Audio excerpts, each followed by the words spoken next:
Hi hello రాణి Gulzar వ్లాగ్కి welcome. ఈరోజు మనం చేస్తున్న రెసిపీ కుబానీ కా మీఠా. దానికోసం డ్రైడ్ కుబానీని తీసుకొని ఓవర్ నైట్ నానబెట్టుకొని దాని నుంచి గింజలు తీసుకొని ఇలా దంచుకొని దాని నుండి వచ్చిన బాదంను గార్నిష్ కోసం పక్కన పెట్టుకుందామండి. నా ఛానల్ కనుక మీకు నచ్చినట్లయితే ప్లీజ్ లైక్ అండ్ సబ్స్క్రైబ్ అండి. ఇలాంటి వీడియోస్ ఎన్నో చేయడానికి యూజ్ అవుతాయి. అలాగే చెర్రీస్ తీసుకొని చెర్రీస్ని కూడా చిన్న చిన్నగా తరుముకొని పక్కన పెట్టుకుందాం. దానికోసం కావాల్సిన పదార్థాలు ప్లమ్ ఫ్రూట్, షుగర్, చెర్రీస్, బాదం, కోవా లేదా ఫ్రెష్ క్రీమ్ అండి. వేరొక గిన్నె తీసుకొని స్టవ్ వెలిగించుకొని ఓవర్ నైట్ నానబెట్టుకున్న వాటర్ని దాంట్లో వేసుకొని ఈ యొక్క కుబానీని అదే ప్లమ్ ఫ్రూట్ని దాంట్లో వేసుకొనండి దాన్ని 70% కుక్ అయ్యే వరకు మూత పెట్టుకొని దాన్ని బాగా ఉడికించుకుందామండి.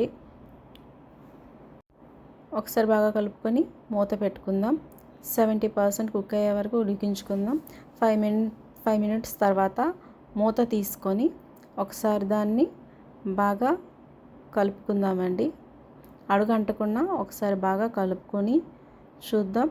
ఇది 70% ఇంకా కుక్ అవ్వలేదండి, ఇంకొంచెం టైం పడుతుంది కుక్ అవ్వడానికి. మరొక 5 మినిట్స్ మూత పెట్టుకొని మరలా 70% కుక్ అయ్యే వరకు ఉడికించుకుందాం. మళ్ళీ 5 మినిట్స్ తర్వాత మూత తీసానండి. మళ్ళీ 70% ఉడికిందో లేదో చూసాను. ఇప్పుడైతే నాకు బాగా 70% అనేది కుక్ అయిపోయింది నాకు కావాల్సిన విధంగా. దానిలో 3-4 టేబుల్ స్పూన్ల షుగర్ అనేది మీరు చూసుకొని వేసుకోండి. ఎక్కువ స్వీట్ అయితే బాగోదు. ఆల్రెడీ వాటర్లో స్వీట్ ఉంటుంది కాబట్టి 3-4 టేబుల్ స్పూన్ల షుగర్ వేసుకోండి. నాకైతే అంతే పడింది. క్వాంటిటీని బట్టి మీరు చూసి వేసుకోండి. వేసుకొని దాన్ని బాగా కలుపుకుందాం. బాగా దగ్గర అయ్యే వరకు ఈ యొక్క దీన్ని కలుపుకొని దీనిలో 3-4 చుక్కల వెనీలా ఎసెన్స్ని వేసుకుందామండి ఫ్లేవర్ కోసం. అలాగే food colour, red food colour 2-3 చుక్కలు వేసుకొని బాగా కలుపుకుందామండి.